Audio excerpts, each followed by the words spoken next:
আল্লাহর রাসূল জান্নাতে গেছেন। হারিস বিন নোমান রাদিয়াল্লাহু তাআলা আনহুর কোরআনের আওয়াজ শুনতেছিলেন।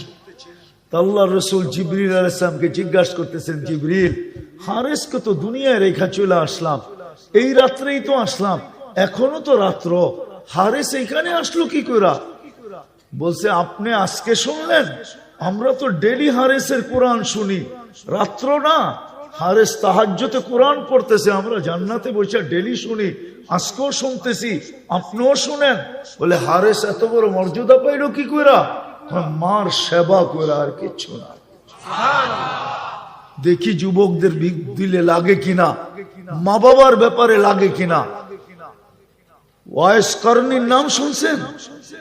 হ্যাঁ, ওয়াইস কারনি এর জীবনী বলতে গেলে এই রাত্র যথেষ্ট হবে না, কিন্তু একটা শুনাইতেছি আমি।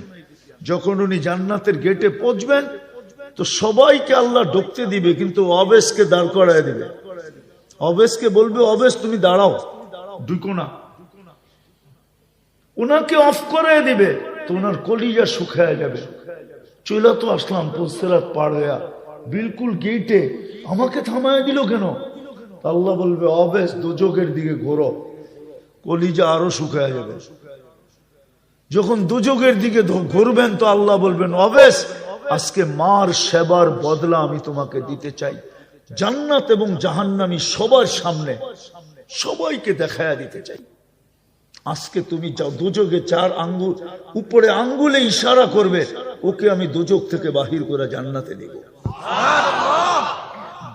অবেশ ইশারা করতে থাকবে,